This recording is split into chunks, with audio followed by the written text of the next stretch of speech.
نحمده ونستعينه ونستغفره نشهد أن لا إله إلا الله وحده لا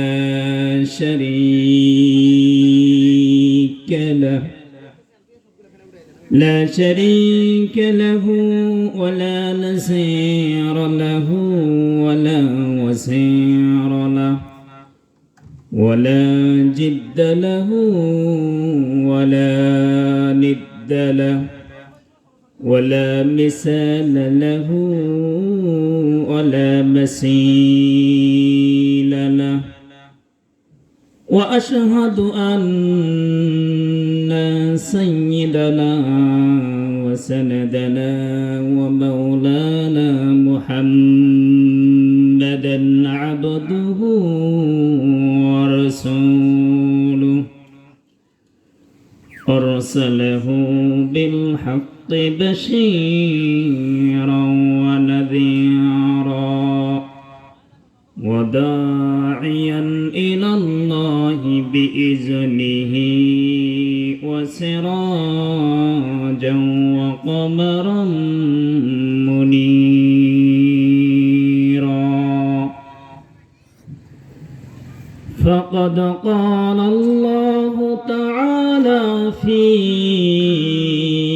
كلامه المجيد وفي فرقانه الحميد أعوذ بالله من الشيطان الرجيم بسم الله الرحمن الرحيم يا أيها الذين آمنوا اتقوا الله حق تقاته ولا تموتن إلا وأنتم مسلمون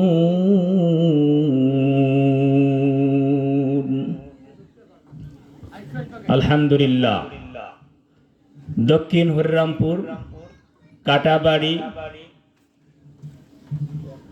ওয়াক্তিয়া মসজিদ এর পূর্ণ নির্মাণ কর্তৃক আয়োজিত আজকের মাহফিলের সম্মানিত সুধী এবং উপস্থিত মহাদয় এবং পর্দার আড়ালের মা ও বোনেরা, দূর দূরান্তর থেকে আগত স্বাগত সবাইকে আমার হৃদয়ের স্থল থেকে জানাচ্ছি আসসালামু আলাইকুম ওয়া রাহমাতুল্লাহি ওয়া বারাকাতুহু। এবং প্রশংসা সেই মহান আল্লাহ সুবহানাহু ওয়া তাআলার দরবারে যে আল্লাহ পাক রব্বুল আলামিন আমাদেরকে দূর দূরান্ত থেকে বিভিন্ন ব্যস্ততা, বিভিন্ন ক্লান্তি গ্লানি দূর করে সুস্থ অবস্থায় সুস্থ মস্তিষ্কে এই মাহফিলে উপস্থিত হওয়ার তৌফিক নাত করেছেন সেই আল্লাহ পাক সুবহানাহু ওয়া তাআলার দরবারে শুকরিয়া জ্ঞাপন করছি, বলছি আলহামদুলিল্লাহ। আর একটু জোরে সরে বলছি আলহামদুলিল্লাহ। এবং মানবতার সাইয়্যিদ, মানবতার মহান শিক্ষক, রাহমাতাল লিল আলামিন, যিনি বিশ্বের মহামানব রাহমাতাল লিল আলামিন, তেনার প্রতি আমরা দরুদ পেশ করছি, বলছি সাল্লাল্লাহু আলাইহি ওয়াসাল্লাম। ভূমিকা ছাড়াই মূল আলোচনায় চলে যাই। আল্লাহ তাআলা ইরশাদ করেছেন, যা আমি একটি আয়াত তেলাওয়াত করেছি। আল্লাহ পাক বলছেন, ইয়া আইয়ুহাল্লাযীনা আমানু তাকুল্লাহা হাক্কা তুকাতিহি ওয়া লা তামুতুন্না ইল্লা ওয়া আনতুম মুসলিমুন। আল্লাহ পাক বলছেন, তোমরা যারা ঈমান এনেছো, যারা আল্লাহর প্রতি বিশ্বাস স্থাপন করেছো, তোমরা ইত্তাকুল্লাহ, আল্লাহকে ভয় করো। আজকে আমাদের হৃদয়ে আমাদের অন্তরে আল্লাহর ভয় নাই। কথা বলেন, আমাদের হৃদয়ে আল্লাহর ভয় নাই। আমরা প্রশাসনিক লোককে, পুলিশকে, আমরা র্যাবকে, সেনাবাহিনীকে যতটা ভয় পাই, অথচ আল্লাহকে আমরা ততটা ভয় পাই না। আল্লাহ পাক বলছেন ইত্তাকুল্লাহ, তোমরা আল্লাহকে ভয় করো। কতটুকু ভয় করব আল্লাহ জানিয়ে দিচ্ছেন, হাক্কা তুকাতিহি, তোমরা যথাযথ ভয় করো, যতটুকু ভয় করার দরকার। তারপর আল্লাহ পাক জানিয়ে দিলেন লা তামুতুন্না, তোমরা মরিও না, তোমরা ইন্তেকাল করিও না, তোমরা মৃত্যুবরণ করিও না, ইল্লা ওয়া আনতুম মুসলিমুন, মুসলমান না হয়ে আল্লাহ তাআলা মৃত্যুবরণ করার কথা নিষেধ করেছেন। তোমরা মুসলমান হও, তারপরে মরো। আজ আমরা নিজেকে মুসলমান দাবি করি, কিন্তু অন্তরে আল্লাহর ভয় নাই। কথা বলেন ঠিক কিনা? যদি অন্তরে ভয় থাকতো, আল্লাহ পাক নামাজ বাধ্যতামূলক করেছেন। কথা বলেন ঠিক কিনা? নামাজ বাধ্যতামূলক, অথচ আমরা নামাজ আদায় করি না। আল্লাহ তাআলা যাকাত বাধ্যতামূলক করেছেন। আজ নিজেকে মুসলমান দাবি করি, কিন্তু যাকাত দেই না।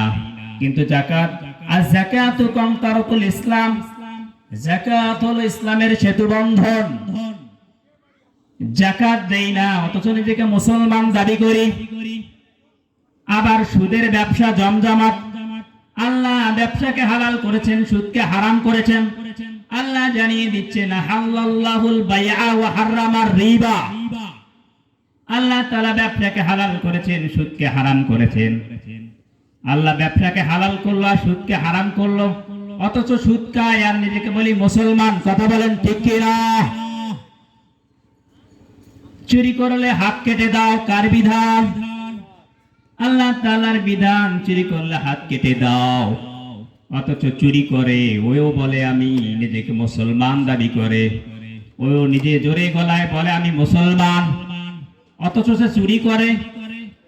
আল্লাহ পাক বলছেন ওয়াস-সারিকু ওয়াস-সারিকাতু ফাকতাউ আইদিয়াহুমা জাযাআন বিমা কাসাবা নাকালাম মিনাল্লাহ আল্লাহু আজিজুন হাকীম। নারী চোর কিংবা পুরুষ চোর, চোর যাই হোক, উভয় চোরের হস্তচ্ছেদন করো। চুরি করছে, ধরা পড়েছে, তার হাত কেটে দাও। কার বিধান? আল্লাহ তাআলার বিধান। জাযাম বিমা কাসাবা নাকালাম মিনাল্লাহ, এটা দণ্ড আল্লাহ তাআলার, এই আইন আল্লাহ তাআলার। আজকে যদি কোনো চোরের চুরি করেছে, চোরকে ধরা পড়েছে, চোর ধরা পড়ার পরে জনসম্মুখে, জনসমুদ্রে, সবার সামনে যদি চোরের হাত কেটে দেওয়া যেত, শুধু বাংলাদেশ নয়, গোটা পৃথিবীতে কোনো চোর জন্ম নিত বলেন? কোন চোর জন্ম নিতে পারত না। কোরআন দিয়ে জীবন পরিচালনা করো, কার বিধান? আল্লাহ তাআলার বিধান। কোরআন দিয়ে আপনার জীবন পরিচালনা করতে হবে। কোরআন দিয়ে রাষ্ট্রীয় জীবন পরিচালনা করতে হবে, সামাজিক জীবন পরিচালনা করতে হবে, অর্থনৈতিক জীবনে আপনাকে কোরআন দিয়ে পরিচালনা করতে হবে। সমস্ত কিছু আপনাকে আল্লাহ তাআলা পূর্ণাঙ্গ একজন মুসলমান হিসেবে দাবি করতে গেলে, পূর্ণাঙ্গ একজন ইসলাম প্রিয় মানুষ মনে করতে হলে অবশ্যই আপনাকে কোরআন দিয়ে জীবন পরিচালনা করতে হবে, ঠিক কিনা? অথচ কোরআন দিয়ে জীবন পরিচালনা করি না। সামাজিক জীবনে, রাষ্ট্রীয় জীবনে, অর্থনৈতিক জীবনে কোরআন দিয়ে জীবন পরিচালনা করি না। আবার নিজ গলায়, জোর গলায় বলি আমি মুসলমান। কথা বলেন ঠিক কিনা? চুরি করলে হাত কেটে দাও, কার বিধান? আল্লাহ তাআলার বিধান। জেনা করলে পাথর মারো, কার বিধান? জেনা করেছে, আল্লাহ তাআলার বিধান হলো তাকে পাথর নিক্ষেপ করে মেরে ফেলো। এত কিছু আল্লাহ তাআলা বলেন ইত্তাকুল্লাহ, তোমরা আল্লাহকে ভয় করো। ওই জেনাকারীও জোর গলায় বলে আমি মুসলমান। আল্লাহর কসম, ওই মানুষটার অন্তরে আল্লাহর ভয় নাই। আর যার অন্তরে আল্লাহর ভয় নাই সে কখনো মুসলমান হতে পারে না। আজ নিজেকে মুসলমান দাবি করি, কিন্তু অন্তরে আল্লাহর ভয় নাই। সুযোগ পেলে দুর্বলের উপর আঘাত আনি, সুযোগ পেলে ওজনে কম দেই, খাদ্যে ভেজাল দেই। আল্লাহ তাআলা সূরা রহমান ইরশাদ করেছেন, আকিমুল ওয়াজনা বিল কিসতি ওয়া লা তুখসিরুল মিজান। তোমরা ওজনে কম দিও না, ওজনের মানদণ্ড প্রতিষ্ঠা করো। অথচ আমরা ওজনে কম দেই, খাদ্যে ভেজাল দেই। কথা বলেন ঠিক কিনা? আবার বিভিন্ন কায়দায় চুরি করে, অন্যের জমি দখল করে খায়, আর নিজেকে বলে মুসলমান। ধর্ষণের কথা কি বলবো, দিন দিন ক্রমাগত বেড়েই চলেছে। বিয়ের উপযুক্ত নারী পর্দা করে না, বেপর্দায় চলে। যুবক আধা বয়সী বুড়ো ফেল ফেল করে তাকিয়ে থাকে। দু চারটা সন্তান থাকতেও পরকীয়ায় আসক্ত। কথা বলেন ঠিক কিনা? ডিজিটাল যুগে মোবাইলে ডেটিং চলে, সুযোগ পেলে আবার অন্যের দরজা ঠলে। ঠিক কিনা? আর নিজেকে বলে মুসলমান। আল্লাহর কসম, আল্লাহর কসম, আল্লাহর কসম, ওই মানুষটার ভিতরে আল্লাহর ভয় নাই। যার হৃদয়ে আল্লাহর ভয় নাই সে কখনো মুসলমান হতে পারে না। যদি নিজেকে মুসলমান দাবি করত, অন্তরে অবশ্যই আল্লাহর ভয় থাকতো। একজন মুসলমানের হৃদয়ে কতটুকু ভয় থাকা দরকার তা আমি সংক্ষেপে আপনাদের কাছে উপস্থাপন করছি। রাত্রি গভীর হয়েছে, চাঁদনী একদিকে ঢলে পড়েছে। সামনে কি আছে ও স্পষ্ট বোঝা যায়, স্পষ্ট দেখা যায় না। মুসলিম মুজাহিদ ঘোড়া ছুটিয়ে চলে যাচ্ছেন জিহাদের ময়দানে। দিনেও ঘোড়া ছুটিয়েছেন, রাতের অন্ধকারও ঘোড়া ছুটাচ্ছেন। ঘোড়া ছুটাতে ছুটাতে বিশাল এক খণ্ড কালো পাথর দেখতে পেলেন। আর কালো পাথরের আড়ালে কে যেন পেতে বসে আছে। মুসলিম মুজাহিদ ভয় পেয়ে গেলেন, হারে কোন দুশমন হবে, কোন দুর্বিসন্ধি নিয়ে হয়তো বসে আছে। মুসলিম মুজাহিদ ঘোড়ার লাগাম টান দিয়ে বিদ্যুৎ বেগে ঘোড়াটা থামিয়ে দিলেন। ঘোড়া থেমে গেল। এবার মুসলিম মুজাহিদ থলির থেকে তীর বের করে ধনুকের সঙ্গে লাগাইয়া বলছে, মান আনতা আজিব, কে তুমি, জবাব দাও। এই রাতের অন্ধকারে কে ওত পেতে আছো? জবাব দাও। জবাব যদি না দাও আমি তীর ছুড়ব। তোমার জীবনের বিপদ এসে যাবে, তোমার জীবনের শেষ ফয়সালা হয়ে যাবে। কোনো আওয়াজ নাই। আবার বললেন, মান আনতা আজিব, কে তুমি, জবাব দাও। জবাব না দিলে কিন্তু তীর ছুড়ব।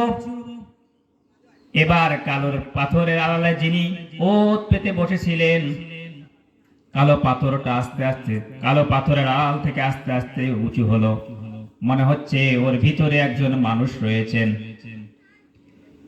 মানুষটাকে জানার জন্য এই যুবক মুসলিম মুজাহিদ আবার প্রশ্ন করলেন, মান আনতা আজিব, কে তুমি, জবাব দাও। কে তুমি, জবাব দাও। জবাব যদি না দাও আমি তীর ছুড়ব। এবার কালো চাদরের ভিতর থেকে আওয়াজ ভেসে আসলো, বলছে, ওরে যুবক, আমি কোনো দুশমন নই, আমি কোনো শত্রু নই, আমি কোনো দুর্বিসন্ধি নিয়ে এখানে বসি নাই। ওরে যুবক, আমি একজন পথহারা রমণী।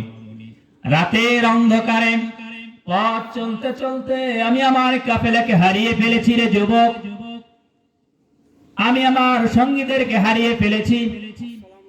আমার ইজ্জত সম্ভ্রমকে বাঁচানোর জন্য আমি ওত পেতে এখানে বসে আছি। রে যুবক, আমি তোমার দুশমন নই।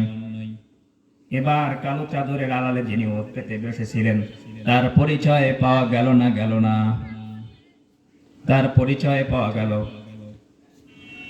যখন পরিচয় পাওয়া গেছে, এবার যুবক ঘোড়ার পিঠ থেকে লাফ দিয়ে তার দিকে এগিয়ে যাচ্ছেন, ওই যুবতীর দিকে এগিয়ে যাচ্ছেন। যুবতী চিন্তা করল, হয়তো এই যুবক রাতের অন্ধকারে আমার ইজ্জত সম্ভ্রম নষ্ট করে ফেলবে। তাই তিনি চিৎকার দিতে শুরু করলেন, বললেন, আল্লাহ তুমি আমারে বাঁচাও। যুবক আরো দ্রুত এগিয়ে গেলেন। যুবতী আরো চিৎকার দিয়ে বলছে, আল্লাহ তুমি আমারে বাঁচাও। যুবক আরো দ্রুত এগিয়ে যাচ্ছেন ওই যুবতীর দিকে। নিথর নিস্তব্ধ মরুভূমি, জনশূন্য এলাকা, কোন মানুষের চিহ্ন মাত্র নাই। যুবক এগিয়ে যাচ্ছে ওই যুবতীর দিকে। 18-20 বছরের একজন পূর্ণাঙ্গ যুবতী আর 25 বছরের একজন পূর্ণাঙ্গ যুবক। যুবক এগিয়ে যাচ্ছে ওই যুবতীর দিকে। যুবতী চিৎকার দিয়ে কাছে, আল্লাহ তুমি আমারে বাঁচাও। যুবক আরো দ্রুত এগিয়ে যাচ্ছে, বিদ্যুৎ বেগে এগিয়ে গিয়ে তার সামনে থমকে দাঁড়িয়ে বলছে, ইয়া উম্মি লা তাখাফি আনা মুসলিম। যুবক বলছে, ও মা, ভয় পাওয়ার কোনো কারণ নাই মা। সুবহানাল্লাহ, ভয় পাওয়ার কোনো কারণ নাই মা, ভয় পাবেন না। আমি একজন কোরআনের সৈনিক, আমি একজন রাসূলের অনুসারী, আমি একজন কোরআন প্রেমিক লোক। মা, ভয় পাওয়ার কোনো কারণ নাই। আমি আল্লাহর বিধান মানি, আমি আল্লাহর আইন কানুন মেনে চলি মা, ভয় পাওয়ার কোনো কারণ নাই। এতক্ষণ তোমার পরিচয় তুমি দিলা, এখন আমার পরিচয় শোনো। আমার সবচেয়ে বড় পরিচয় হলো আমি একজন মুসলমান। সুবহানাল্লাহ, এই হলো মুসলমান, এই হলো মুসলমানের পরিচয়। যুবক বলছে, মা ভয় পাওয়ার কোনো কারণ নাই মা, আমার সবচেয়ে বড় পরিচয় হলো আমি মুসলমান। সুবহানাল্লাহ, আল কোরআনের সৈনিক আমি, নেই কো পরাজয়, এক আল্লাহর গোলাম আমি, এই তো পরিচয় মাগো, এই তো পরিচয়। আল কোরআনের সৈনিক আমি, নেই কো পরাজয়, এক আল্লাহর গোলাম আমি, এই তো পরিচয় মাগো, এই তো পরিচয়। যুবক পরিচয় দিয়ে দিল, মা এতক্ষণ ভয় পেয়েছিলেন, আমার সবচেয়ে বড় পরিচয় হলো আমি একজন মুসলমান। আজকে আমাদের অন্তরে আল্লাহর ভয় নাই, অথচ আমরা নিজেকে মুসলমান দাবি করে বসি, নিজেকে জোর গলায় বলি আমি মুসলমান।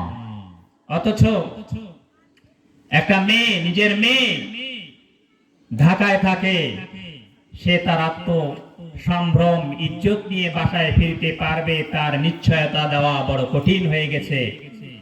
আজকে একটা মেয়ে দিনাজপুর ম্যাচে থাকে, রংপুর ম্যাচে থাকে, বাবা মা দুশ্চিন্তাগ্রস্তে থাকে, মা বাবা